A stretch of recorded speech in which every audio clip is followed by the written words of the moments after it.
കോട്ടയം ലോക്സഭാ മണ്ഡലത്തിൽ തെരഞ്ഞെടുപ്പ് പ്രവർത്തനങ്ങൾ സജീവമാക്കി UDF. കഴിഞ്ഞ ദിവസം കോൺഗ്രസ് ജില്ലാ നേതൃയോഗം നടന്നു. സീറ്റ് ഉറപ്പിച്ച കേരള കോൺഗ്രസ് റബ്ബർ വിഷയത്തിൽ ഊന്നിയാണ് പ്രചാരണത്തിലേക്ക് കടക്കുന്നത്.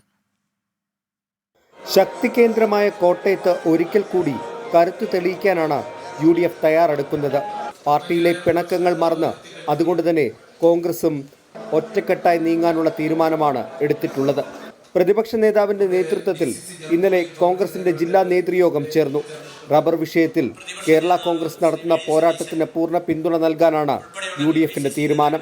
കേന്ദ്ര സർക്കാരിന്റെ നയങ്ങളും സംസ്ഥാന സർക്കാരിന്റെ സമീപനവുമാണ് റബ്ബർ കർഷകരെ ഈ പ്രയാസത്തിലേക്ക് തള്ളിവിട്ടിരിക്കുന്നത്. അതിന് പരിഹാരം ഉണ്ടാക്കുന്നതുവരെ റബ്ബർ കർഷകരോടൊപ്പം ഐക്യ ജനാധിപത്യ മുന്നണി ഉണ്ടാകും എന്ന് ഞാൻ ഈ അവസരത്തിൽ ഉറപ്പു നൽകുന്നു.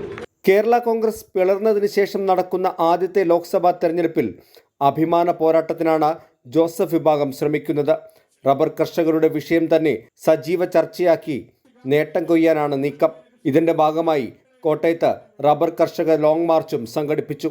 കർഷകരുടെ ദുരിതം മാറ്റുവാനുള്ള സമരവുമായി പ്രത്യേകിച്ച് റബ്ബർ കൃഷിക്കാരുടെ ഇന്നത്തെ പ്രതിസന്ധി പരിഹരിക്കുന്ന ആവശ്യവുമായി കേരള കോൺഗ്രസ് മുന്നോട്ട് പോകുന്നു.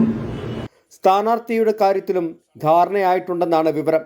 Mons Joseph, Francis George, PC Thomas തുടങ്ങിയവരുടെ പേരുകളാണ് സജീവ പരിഗണനയിലുള്ളത്. കോൺഗ്രസ് നേതൃത്വത്തിനും താൽപര്യം ഇവരെ തന്നെയാണ്. 24 കോട്ടയം.